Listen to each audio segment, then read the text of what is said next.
A man in a small Italian village managed to take 6 Polaroids of a strange alien creature, but so many were suspicious of him that within 6 months the police would be searching his house and taking all of the evidence. But what did these pictures really show? Now that many years have passed, let's look into all of the details of the case that have left many researchers divided even to this day.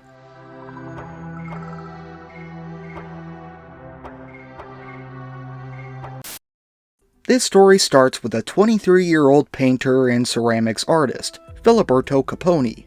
He was living with several relatives in the small but charming village of Pretore, which is located in central Italy on the slopes of Monte Vittore.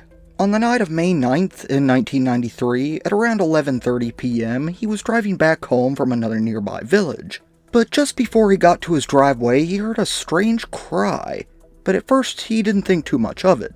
Figuring that it was just an animal, he stopped his car and got out to open his garage door. But now that he was out of the car, he could hear it much more clearly, instantly realizing that this was no animal cry.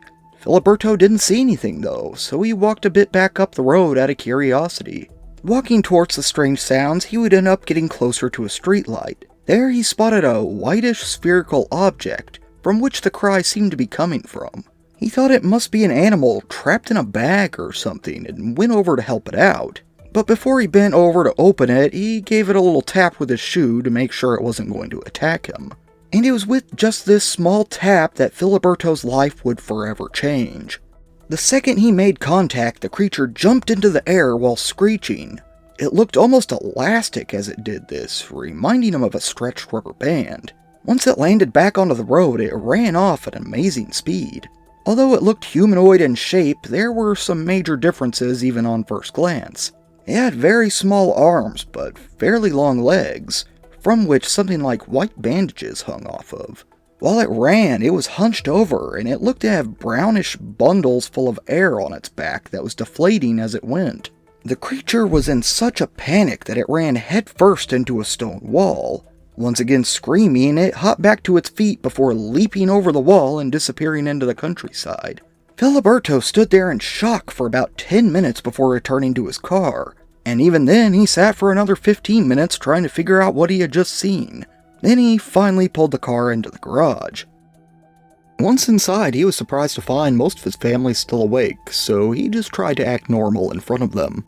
But everyone could tell that something was bothering him. So after a few questions, he finally gave in and told them everything that had happened to him. None of them believed Filiberto, and to prove a point, his father grabbed a flashlight to go look for evidence, expecting not to find anything. But surprisingly, he came across a bloody white bandage.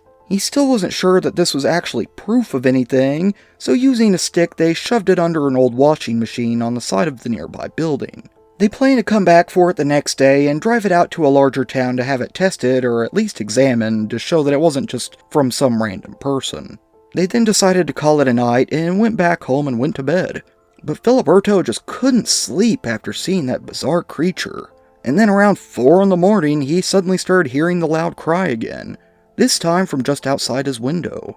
He jumped up and saw the creature running across the street right in front of his house. Hearing the commotion, his father ran into his room, catching a glance of it out the window before it disappeared into the darkness. He soon came to find that his mother had heard it too, but was too scared to get out of bed and see what it actually was. He stayed awake until dawn and then went out to that old washing machine with his dad and sister, but they couldn't find the bandage anywhere. He wondered if a wild animal could have gotten a hold of it, or maybe the creature had even come back to take it. He was pretty upset that the proof of his encounter had vanished, but hoped that his father's testimony would at least show the other villagers that he wasn't lying.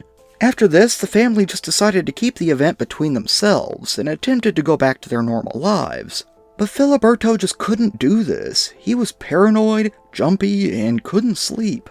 During these restless nights, he began to sit next to the window with his Polaroid camera in hopes that the creature would come back again.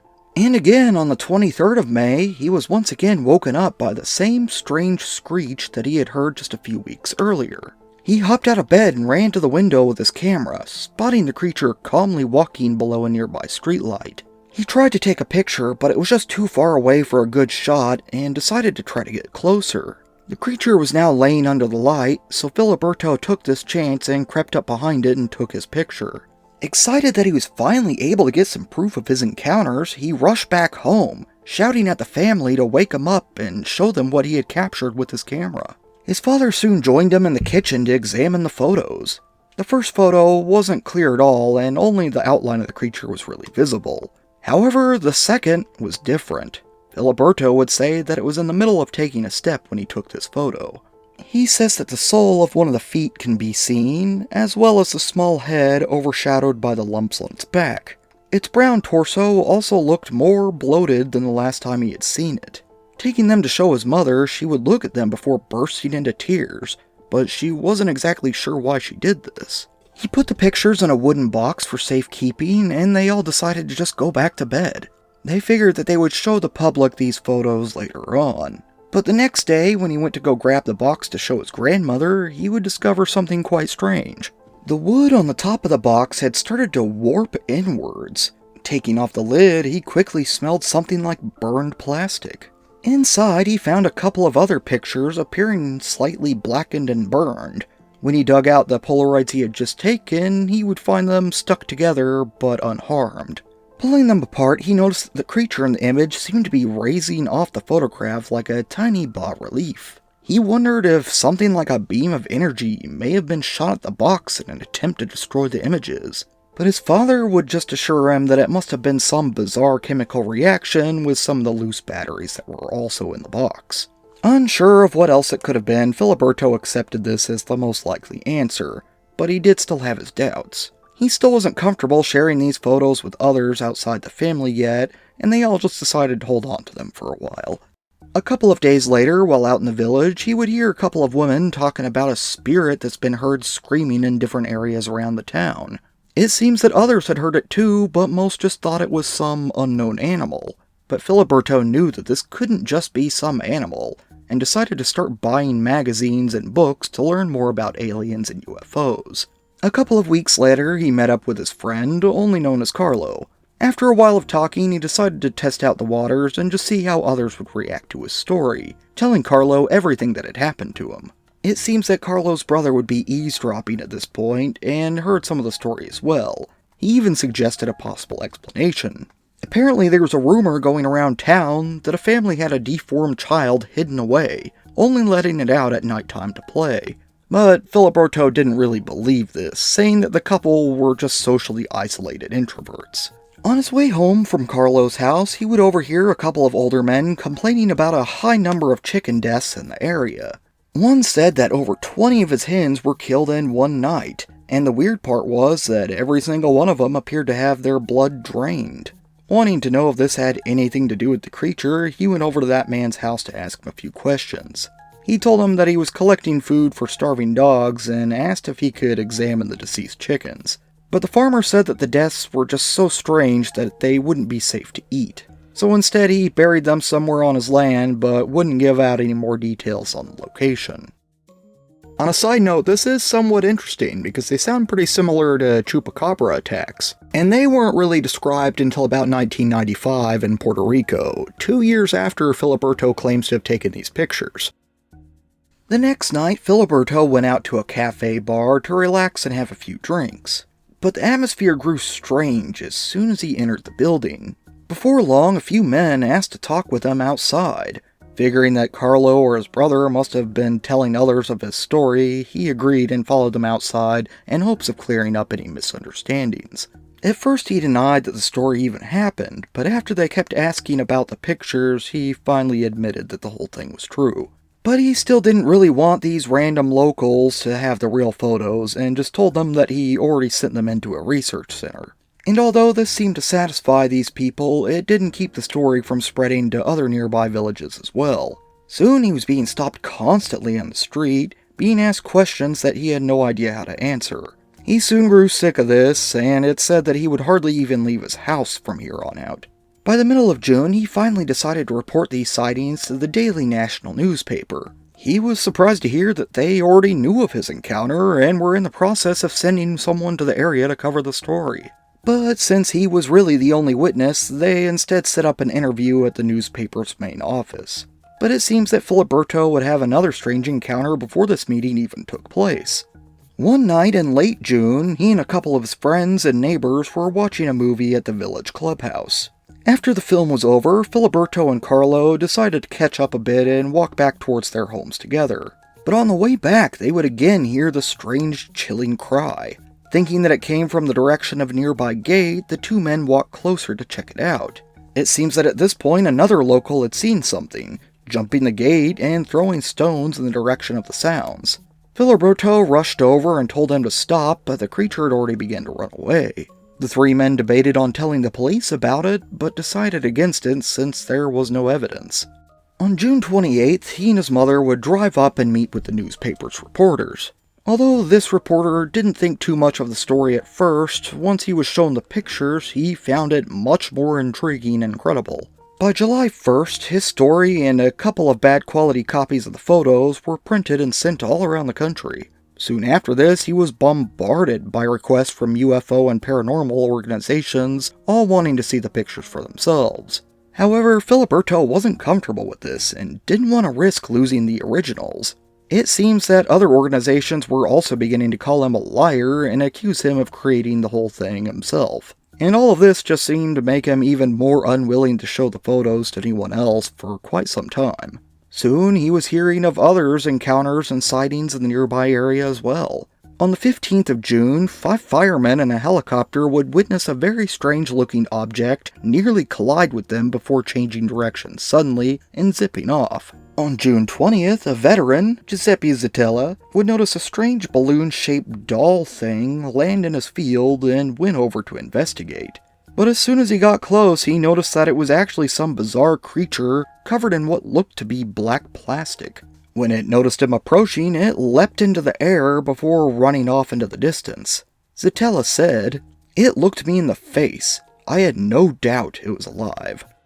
Filiberto would come to hear of a few other sightings as well, but they weren't as credible and may have even just been copycat cases. Still wanting to learn everything about the creature he could, though, he spent much of his free time studying other alien encounters and sightings. At this point, his home was being called all hours of the day, with some wanting to know more details and others actually telling him to not let himself become too well known, because there may be consequences. A few even tried to warn him not to try to capture the creature. And although not much details are given, Filiberto says that he actually did try this during one encounter, but was nearly blinded and was left with burns on his arms. It's said that after this information came out, he would receive calls from other abductees with burn scars and even met up with a few of them. But other callers he would just have to ignore, with some even thinking that witnessing the creature for themselves might cure them of their illnesses. But perhaps strangest of all, Filiberto was told not to become noticed by intelligence agencies in the United States, and to even be on the lookout for dark cars and men in black. These calls continued, and now Filiberto felt like he was always thinking of this strange creature and his encounters. On the evening of August 10th, he was outside watching the Perseids meteor shower, once again lost in his own thoughts. But after some time, he got the feeling that something was watching him, and hopped up out of his seat. Looking over, he once again saw this creature under a street lamp. Hoping to get a clearer picture, he crept closer. After reading and hearing of other encounters, he planned on trying to communicate with it this time as well. He now noticed its black, almost almond-shaped eyes that appeared to be immobile in the sockets. He would also see a couple of small holes on the face too, believing them to be its nose. The mouth didn't appear to have any teeth and actually reminded him of the beak of a turtle. The arms looked too short for its body, and its long legs still had white bandages covering most of them. Not wanting to be too loud, Filiberto gestured a greeting to the creature, but it either didn't notice or didn't care to respond. Just then, he realized that he didn't actually have his camera on him and ran back into the house to grab it. Luckily for him, the creature hadn't gone far and seemed to have just been inspecting the street lamp. He took a picture, but the flash made the creature jump in fright, and it soon disappeared. He would keep this picture to himself, but after a while, he would end up showing his family. Around this time, he finally gave copies over to a UFO group who said they were going to do a full investigation. He was still being contacted by TV reporters as well as journalists, but worried that some of the higher-ups would try to confiscate his pictures if he gave them out. And although he already had 3 pictures, he still wanted more. Soon, he and many other villagers would be walking around armed through the local area looking for any signs of this creature. And even though they would search for over a month, none of these search parties would end up finding anything. But Filiberto wouldn't be disappointed for too long, as just 9 days later, he would once again come across this creature. One night while cleaning up his shop and taking out some clay dust to dump out, he would find it sitting right in his path. This was the clearest he had ever seen it. Its skin was mostly brown and wrinkly, and its head looked to be dripping in odd substance. The back had 3 visible humps and a strange deflated sack-type thing that hung down to the waist. The legs were very developed and muscular, with veins of all sizes able to be seen. From its sternum emerged 2 strange, rigid white tubes, which he did not know the purpose of. He thought that the creature may have been in pain and bleeding from its head, but it simply just glanced at him before looking back at the streetlight. Feeling that he couldn't do anything to help it, he ran back inside to grab his camera. He found it in the same spot and walked closer to get a better picture. Then he took a step to the left and took one more. At this point, he was just happy that he had the pictures, and he decided not to show anyone else. But it seems that several nights later, his sister would end up coming across the pictures and told his entire family about them. But it seems that they were the only ones he told. In early September, a TV crew would come out to the village to do a piece on him and his encounters. And although he spoke to them and answered a few questions, he never did mention that he had any new photos. At this point, different agencies were even trying to buy these pictures, and even though he considered it, he ended up refusing all of these offers. Then in one night in mid-September, Filiberto and his father would once again hear a loud scream from somewhere outside. They grabbed the camera and ran out there, soon seeing it moving around in a bush. But suddenly, they saw a beam of light moving across their yard. A bright flash then nearly blinded them, and after that, they no longer heard the screaming sounds. In fact, after this, they wouldn't hear the sounds ever again. But that doesn't mean that the strange encounters were over. On October 9th, Filiberto woke up in the middle of the night for no reason, feeling like he was being once again watched. He walked over to the window, and to his surprise, the creature was just sitting there in the street. He woke up his grandmother, who was sleeping in the room next to him, and got her to come see it too. To his surprise, instead of being frightened when she saw it, she actually thought it was cute.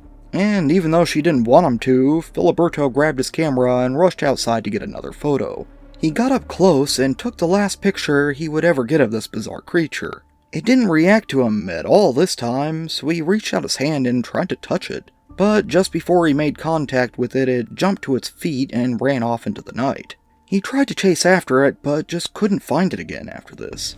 Even though he wouldn't get any more pictures, a few more strange things would still happen in his life. On October 13th, his brother-in-law would say that he saw strange lights in the sky while driving home. Filiberto's sister would then claim that she found him in a trance-like state staring out of the window at a ball of light that only he could see. With Filiberto still not hearing back from the UFO group looking into the case, he finally decided to report this one more time and see if anything new would come out of the investigation. He and his brother-in-law then went out to Rome in an effort to get their stories reported on once again. They showed the photos to a film expert, Renato Bianchi, at the Italian National Press Agency. He was quite shocked and believed them to be real pictures of an alien. But 5 days later, he would once again meet with Filiberto, this time saying that the newspaper does not involve themselves in cases such as this. But Bianchi himself was still quite interested. He told them that he would try to find a way to get it published. But right after Filiberto left his office, Bianchi claims that 2 men approached him out of nowhere and started asking questions of the meeting. They then told him that he just needed to drop the whole subject. Even stranger, when he returned to work the next day, a couple of co-workers would give him a very similar warning. After this, he chose not to publish it himself, but would give copies of the photos over to his son, Alessandro, a photojournalist. Filiberto then spoke with him on the phone and agreed to let him publish the pictures on his behalf. And right after this, Filiberto would see the same strange men that Bianchi had seen, and they appeared to be following him around Rome. Worried that they may be wanting to take his Polaroids, he and his brother-in-law fled back to their small village. And it seems that things were fairly quiet until October 28th, when Vista magazine finally released all 6 of his photographs.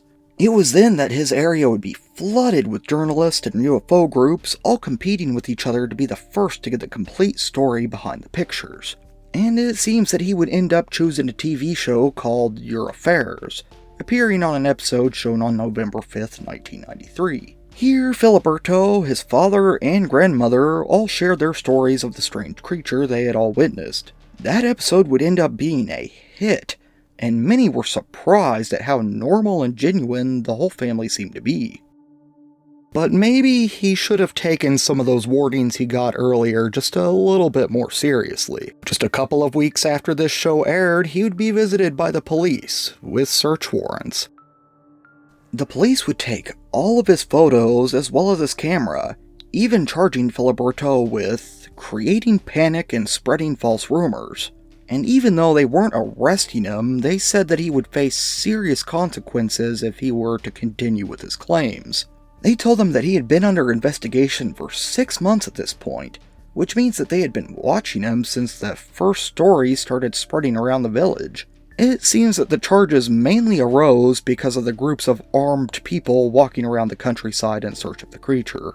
It wasn't clear exactly what these charges would have amounted to, but it seems that Filiberto really did not want to risk jail time. So he would write a statement, even signing his name on it as well. This statement read that he really had seen a strange creature on multiple occasions, but was never able to really capture it on camera.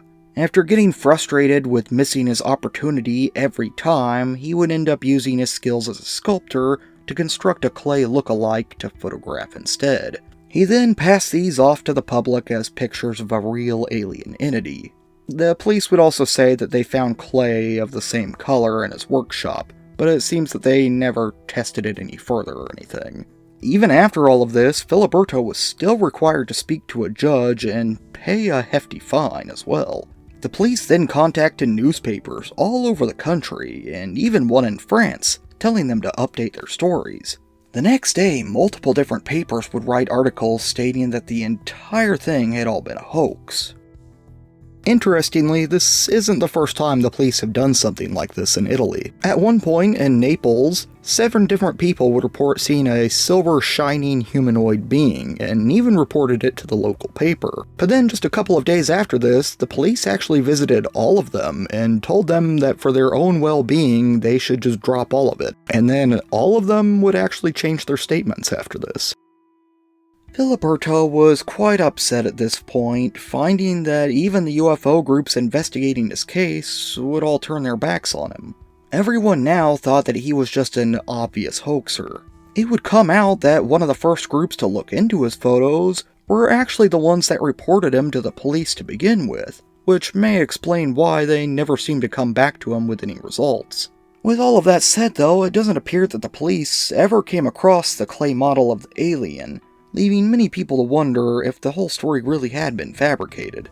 But either way, Filiberto would stop reporting any following encounters if he did have any more, and it was pretty quiet from here on out. Surprisingly, it seems that at some point a year or 2 later, the police would even finally return his photos and camera to him too. Even in 1998, 5 years later, many were still torn on the validity of this case. One researcher, Roger J. Green, PhD, a professor of electronic communication systems at Warwick University, would be hired to perform an analysis on these photos. He would first point out that with the exception of the first 2 photos, the creatures were always appearing to be in the same seated position.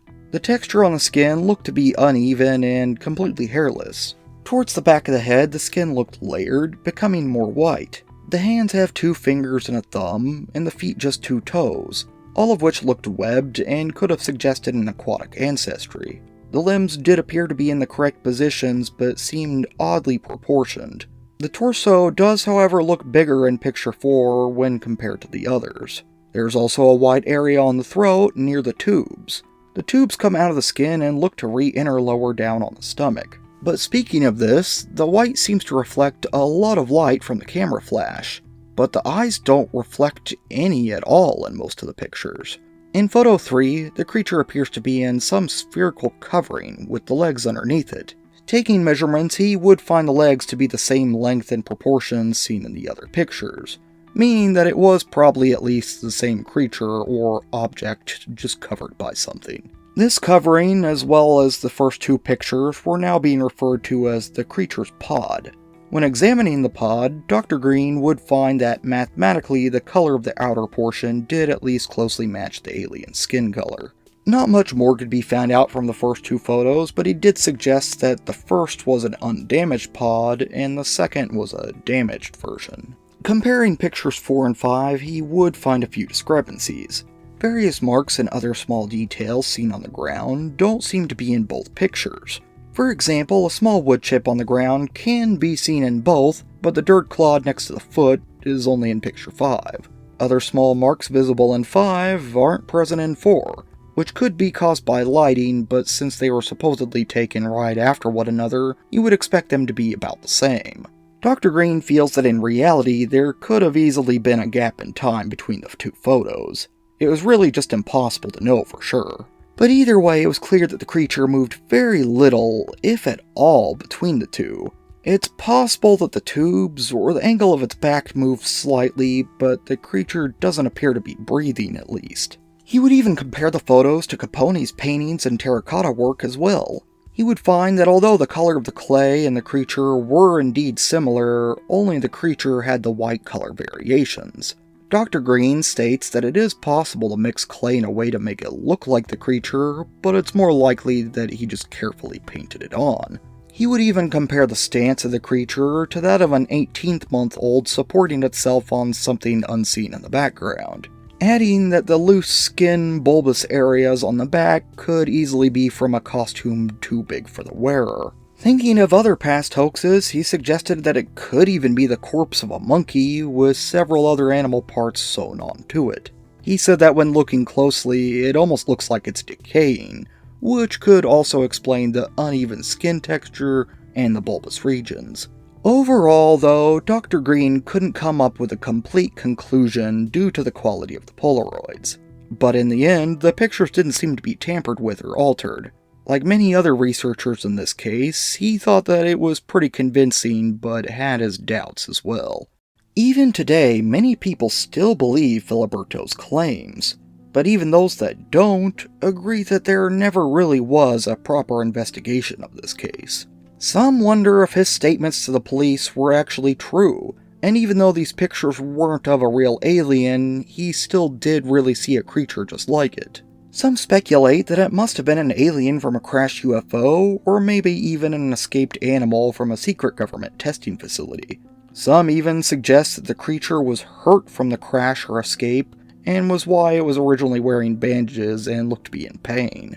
But even if it was really alive, it seems that the sightings in the area died down pretty quickly after the police visited Filiberto. Many are just frustrated that he never did find the bandage piece that could have been tested and definitely prove his case as well. Because without that evidence, it's pretty easy for most people to assume that a skilled sculptor would be able to create something like this. What makes things a little worse is that the only witnesses he would ever provide were just members of his own family. But sadly, now even they have passed on, leaving only Filiberto as the sole witness. Some even think that his grandmother and father weren't in on the whole thing, just to make their reactions that much more convincing. Many point out that he did have the opportunity to sell the pictures, but didn't. However, others think that the police took them just long enough so they wouldn't be worth anything anymore, and he wouldn't be able to make any money off of his possibly false claim. But years down the line, he would come to make some profit off of his encounters, writing 2 different books about it and selling them on his website. It seems that a former intelligence officer would put Caponi into contact with an author from Rome who would end up writing the whole thing. Although his site doesn't seem to work or sell them anymore, it does seem that his book is still being sold on Amazon and other platforms. With that said, though, his main source of income these days actually comes from restoring paintings around Italy. On another note, in 2008, a popular YouTube video that many people know this case from includes a 7th photograph. But it seems this picture is unrelated to Filiberto's encounters, and he denies that a seventh picture was ever even taken. In August of 2016, an earthquake even devastated the area and practically wiped out the whole village, so now it's impossible to even see the scene of the encounter as it once was.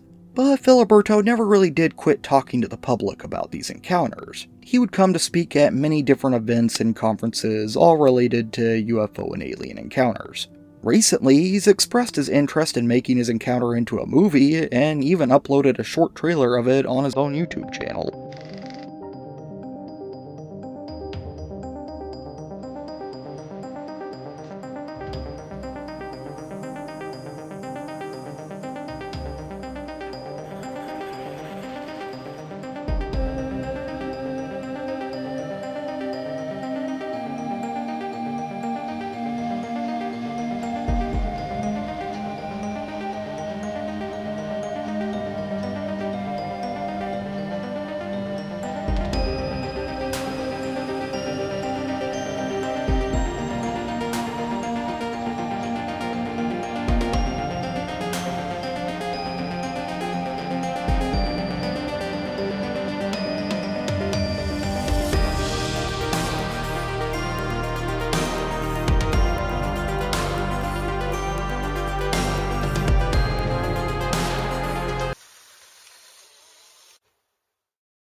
Even just a couple of months ago, he was interviewed on a new Italian documentary covering the case.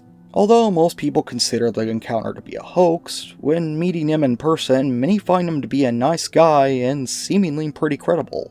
But even so, it's just hard to argue with a signed statement saying that you fabricated all of the pictures. His popularity never really did come back after this, and only a small group of people still believe his story. But many others say that this was all due to the police and organizations like the Men in Black forcing him into writing the statement. But either way, there was just no coming back from this, and the public just seems unsure of whether or not to trust him. The main source of this video was a book written by Timothy Good, and I'll be sure to link that down in the description below. I personally couldn't find an English copy of this documentary that I mentioned just came out a couple months ago, so if anyone out there has one, be sure to let us know. But as always, thanks again for watching, everyone. Be sure to leave a like and subscribe, and be sure to leave a comment as well. For anyone wanting to show their support, I do have this up on Patreon and a channel membership page where you can get these videos early and ad-free. With that said, big shout out to my supporters. Believe me, I appreciate all of you. This was Matt, and I want to believe.